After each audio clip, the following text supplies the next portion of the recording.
कुडाळ तालुक्यातील नेवजे गावात आज मोठे चक्रीवादळ झाले।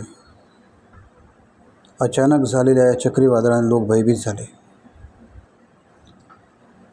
आज सकाळी 9:45 वाजण्याच्या सुमारास कुडाळ तालुक्यातील नेवजे गावात अचानक आलेल्या एका शक्तिशाली चक्रीवादळामुळे प्रचंड नुकसान झाले। या वादळाचा तडाखा इतका मोठा होता की यात किमान 3 कुटुंबांचे मोठे नुकसान झाले। गावातील भातशेती संपूर्ण जमीनदोस्त झाली। या चक्रीवादळामध्ये प्रसाद पांडुरंग नामनाईक, संदीप दशरथ नामनाईक, कृष्णा रामचंद्र नाईक आणि प्रदीप गंगाराम राऊळ या ग्रामस्थांच्या घरांचे व वाड्यांचे पत्रे उडून गेले, ज्यामुळे त्यांचे मोठे नुकसान झाले आहे। चक्रीवादळ वेगाने पुढे सरकल्याने या भागातील शेतीचे अपरिमित नुकसान झाले असून उभी भातशेती पूर्णपणे आडवी झाली आहे। या नैसर्गिक आपत्तीमुळे मोठे आर्थिक नुकसान ग्रामस्थांना सोसावे लागणार आहे। प्रशासनाने तातडीने नुकसानीचा पंचनामा करून बाधितांना योग्य ती मदत करावी अशी मागणी ग्रामस्थांनी केली जात आहे।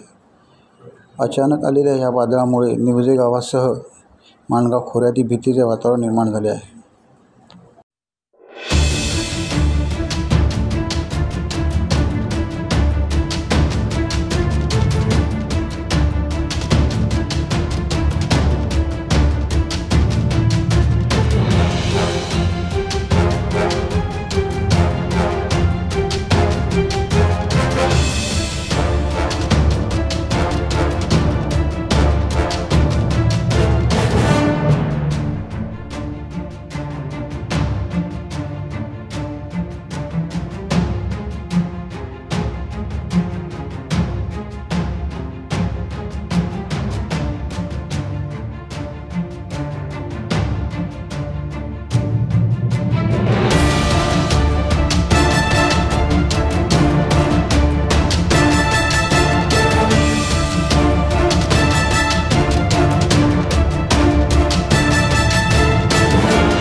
टाइम्स डिजिटलला लाईक करा, शेअर करा, सबस्क्राइब करा आणि बेल आयकॉन दाबायला विसरू नका।